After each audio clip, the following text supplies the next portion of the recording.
Welcome to the Fantasy Football Prophet Podcast, hosted by Craig Phillips and Jeff Torrey. Visit us at fantasyfootballprophet.com. And now your hosts, Craig and Jeff. Welcome everyone to the Fantasy Football Prophet Podcast. I'm Craig Phillips, joined as always by Jeff Torrey. And so now that we wrapped up rankings, we're just going to go right into this, Jeff, into league winners, which this episode scares you. I already know it does. This scares you. You feel like we're just going out on this big limb. We've talked about undervalued, breakouts, sleepers, rankings, all this great stuff, right? And there really is you never feel like you're really putting yourself out there too much, right? It's just safe. This episode, though, league winners, I mean, you're telling people that these guys are going to win you a league. This is dangerous almost. But last year, I've mentioned this I mentioned this every chance I can mention this. Two of our players were, one of them, Lamar Jackson was one of our league winners. Mark Ingram was another one. I think that was a good one. Aaron Jones was there. Those were some good picks. There were some other ones I won't mention again. I've mentioned too many times already. You can find it if you really want to know. Go listen to the very end of last episode. Check out last year's episode. Hey, maybe you'll see how we did last year. But we were better than we were bad, I'll say. Will we be the same this year? We'll find out. I think we each got 3 players, right? So league winners, I mean, it can be, there's no parameters with it. We didn't base it on certain ranks or anything. It's just these are guys that we feel could win you a league. And we'll go over why. I don't know. Did you repeat some of your players? Have we talked about these guys? This isn't going to be too, if you're an every week listener, this is going to be too crazy maybe on some of them. I mean, you'll know. Yeah, okay. You'll definitely know a few. All right, so let's just jump into it. Let's do this thing. Let's go with I don't know if you ranked him or not, but let's go number 3. Number 3, Jeff. Number 3. All right. You're scared. I am. You're way too scared right now. All right. I'll be honest. I'm going to go a little bit out on a limb for this first one. Way out on a limb. Okay. And when we talk about league winners, I really try to say, hey, and some of this has to do with I don't want to say if injuries happen, but I think it won't be from week 1, which last year it was crystal clear. We had talked about this. We knew Lamar was going to be a star, right? Yeah. And we just knew that Ingram going to the Ravens was going to be huge. You absolutely knew Aaron Jones was going to be the guy in Green Bay. I talked about DK Metcalf and Sutton, all these guys that blew up. I think because of where we're at and all the news that is not coming out, it makes it a little more difficult. And it does. And a little tougher to rationalize some of these picks, because if I'm going to tell you this is going to be a league winner, I'm going to take a little more rope and say, hey, if this doesn't work out, though, don't come yell at me, kind of thing. So this first one, I am going to, let me pull this up real quick just so I have everything here. And what do you got here? So I'm actually going to go with a Pittsburgh player. All right. And right now everyone's probably wondering who you could pick. Oh yeah. It could be anyone. It could be Juju. You're scared right now. It could be Connor. It could be all of these guys, right? And that is the question of who's actually going to start, what's it going to look like with Big Ben back in it. But the guy that I'm actually going to go with that seems like a far-fetched kind of thing is going to be Anthony McFarland. Ooh. Yeah. Ooh, I like it. So he's going to be a rookie. He shouldn't be the starter. I mean, that's kind of what everyone is saying. I like it, though, because I don't like James Conner. It should be James Conner, right? And you think James Conner is underrated now, which he definitely is if he's going to be the number 1 guy. He has had injury, issues last year. You can chalk it up to, we kind of throw it away because everyone did poorly on that offense. But we never thought anything too much of James Conner. I think he's a good back. I think he is a good backup. When he was in that offense, he did very, very well. He had 12 touchdowns. He went for 1,000 yards about, and he crushed it when he got to play instead of Le'Veon Bell. But I don't think he's anything special athletically. I think Anthony McFarland could really have explosive power. He has that track speed. I believe he was, 4.4 speed almost. And I think if you're looking to revamp that offense a little bit, I think you can use this guy, even with James Conner, as your change of pace back. And I think as soon as they see how lightning in a bottle type of player he can be and how they can put points on the board quicker with him, I think he could take over that job from James Conner. And to your point, the scary part about Pittsburgh is they do hold on to one guy, right? So one guy usually dominates the workload. We saw this with Le'Veon Bell for so long. Anytime James Conner was healthy, he was definitely the guy. So this is where this is the off on a ledge a little bit. I don't necessarily believe in James Conner. I don't know what's going to happen with this offense. But I think Anthony McFarland is the type of talent that will rise to the top. And if I'm right about it, you can get him at the very last pick of the draft. Yeah. If I'm right about it, you're going to get a top 15 back possibly. I like it. So I'm going to go with Anthony McFarland as a league winner. And if an injury occurs early on, I'm going to look like a freaking genius. But right. I don't ever like to say an injury will occur. I like to say I would draft these guys regardless. And the last pick of the draft, I would absolutely try this guy out. I like it. I'm not a James Conner fan, so. Yeah, I thought you might like it, but a lot of people are going to No, I like it. I think it's great. I think it's a great one. I love it. So, all right. I didn't go that crazy with number 3. This is going to be like no surprise to people that listen to this. I went with DK Metcalf. So I think this is the reason why. This is why. DK Metcalf is currently coming in about 20th, I think. Let me pull up these consensus ranks right now. 21st right now. Okay. 21st, 20th in ADP. I think this guy has number 1 receiver potential. And I think it's going to show quicker than we even anticipated. Because I think he was better than we thought he would be last year. And he has Russell Wilson throwing the ball to him. Russell Wilson is going to utilize this guy. If he can throw the ball up to DK Metcalf, he is going to do it. He's not going to screw around with this. He's going to get the ball to DK Metcalf. DK Metcalf, I honestly, truly believe, can be a number 1 receiver in this league very quickly. Very, very quickly. And I think he's just going to be even better than people think. I think I might be underrating him when I'm putting him.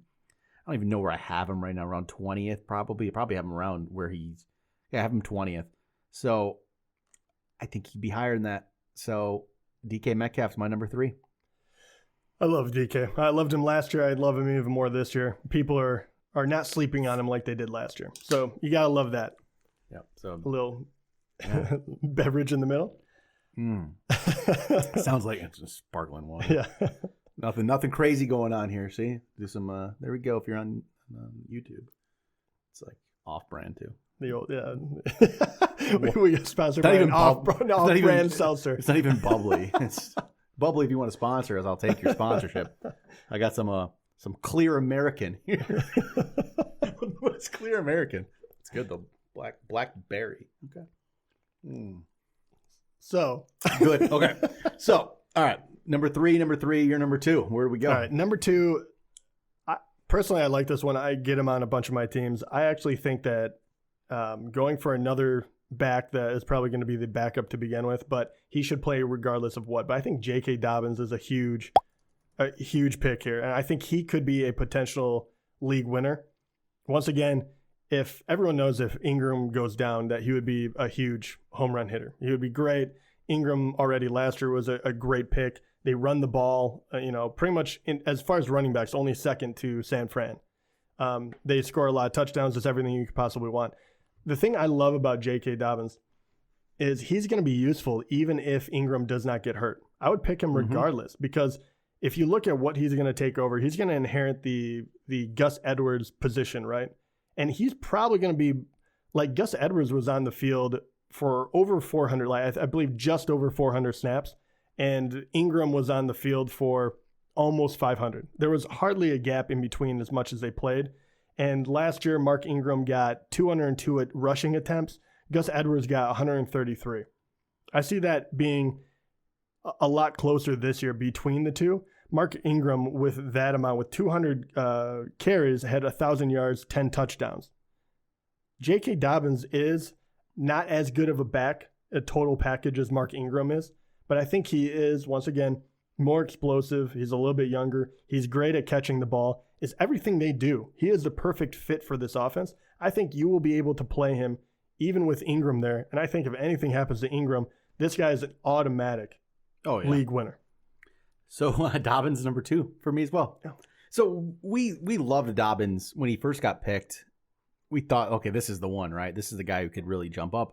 it kind of not like went away for me, but like the hype was almost too much for me at one point. And then Ingram was getting too underrated, which still could be true. It could be true. But Dobbins has that, I think, just has that league. Yeah, is his league winner potential. If Ingram were to go down, especially, it's game over. Dobbins is top 10 easy. Like you said, I don't think it has to be that, though. I just think Dobbins has to be a little better than Ingram, and they will use him more and more and more.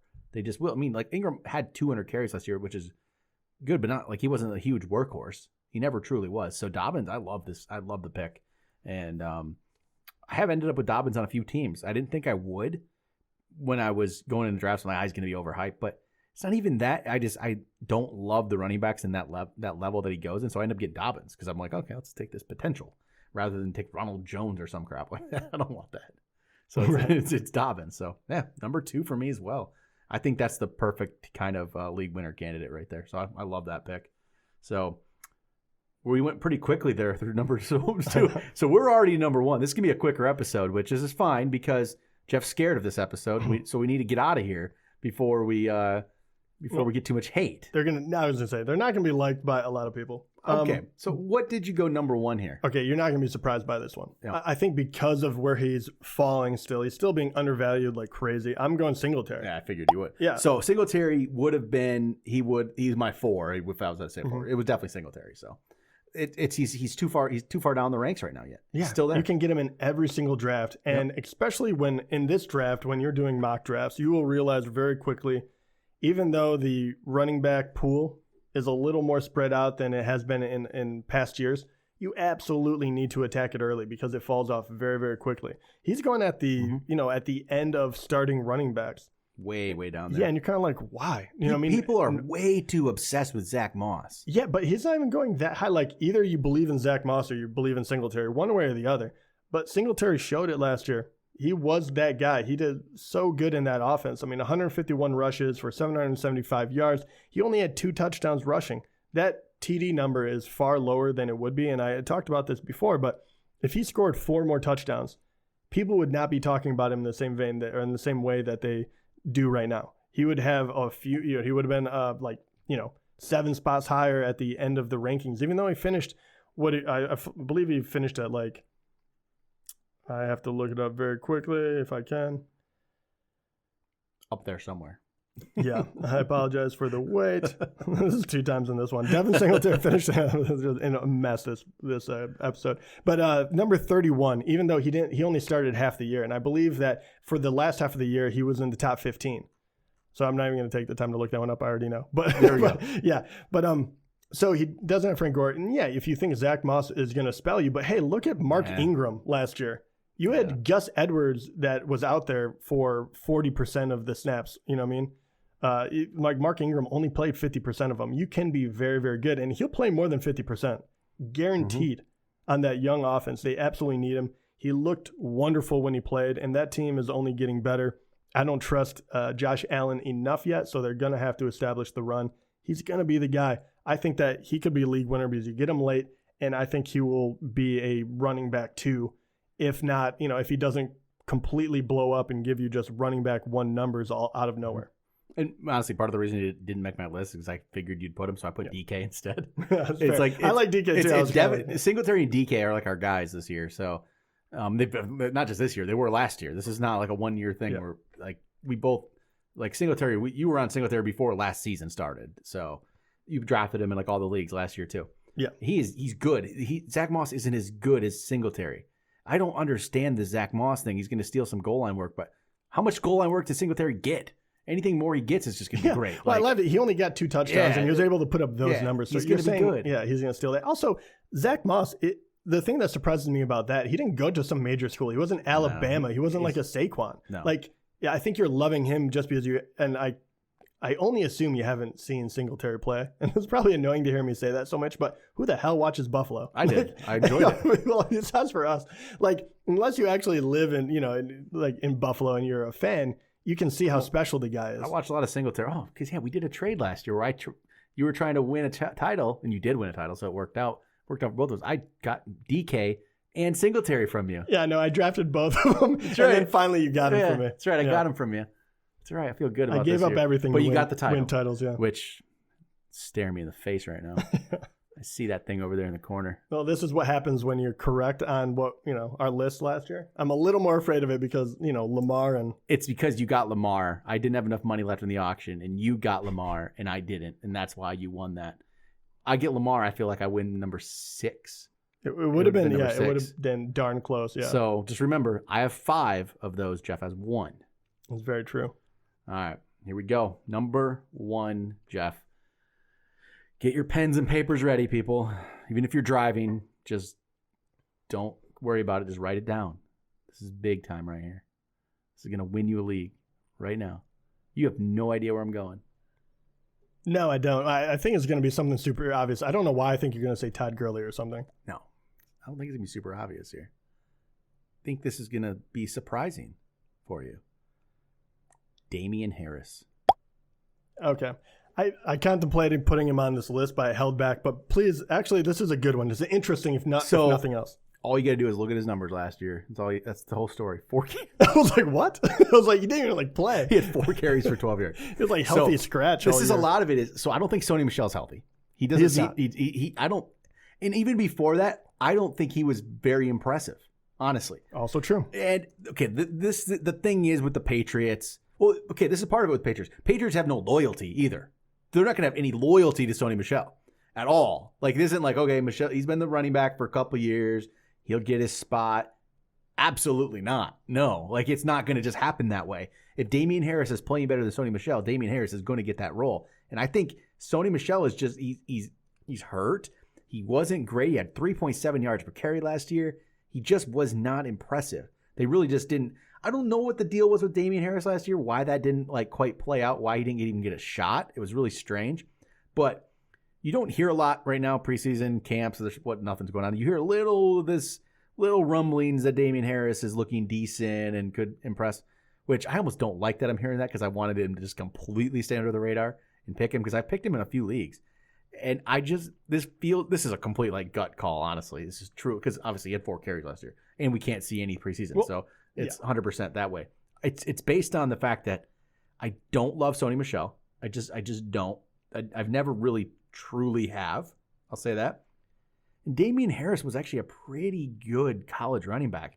People might say he was better than Josh Jacobs. He was very good. But he was the guy ahead of Josh Jacobs in reality. He was, yeah. Which was always, I'm not some college scout, so I don't really, it was always strange to me. Why is Jacobs getting all the attention to Harris not, which I get, it all worked. It made sense now. I see it now. That wasn't the time, but Harris was no slouch. This guy can play. He was a very good running back on the best team in college football. And I think he's going to get that chance this year. Who else is going to be if it's not Michel? It's still going to be Burkhead and whoever else they throw out there. James White. But James White's going to stay in his role for sure. But Sony Michel is on the PUP list right now, which, he could come off obviously before the season, but we'll see. Surgery was in May. Not sure he's going to be healthy. And I think Damien Harris is going to get that chance. Well, surgery was on his foot as well, right? Yeah. Okay. Yeah. That scares me. That is a tricky one. How many times have you seen, especially wide receivers and, people that really have to plant and cut? How many times have you seen an injury to the foot just not heal, even if it's just turf toe or something, right? It scares me a lot in that one. I just don't see him starting the season. I see him sitting multiple weeks to begin with, even if he doesn't have to be on PUP. I like the pick. I really looked into this one because I was contemplating putting him on this list, and also kind of as soon as you really hear more rumblings that Sony Michel could not play the first 6 weeks or whatever, being on the PUP list, you're kind of well, let me really look and think about this. The hard part I have, and I would, you're right when you say Patriots have little to no, they don't care. They'll play whoever gives them the best shot, right? Yep. For one moment, I thought Burkhead was going to be the guy. He did great in the playoffs, and then the next year they're kind of nah, you're demoted again. James White, he is still there. He is a good pass catching back, and I worry that Damien Harris, and it might not be as big of a deal anymore, but I do worry that because of his rookie status, he just didn't know how to block correctly. And Could with be. Tom Brady there, that would be a big deal, right? Is that less of a deal with Cam Newton there, even though he was coming off an injury? It probably is a little bit less of an issue. And so he was very good in college. Go back and watch his highlight tape. It's a whole lot of fun.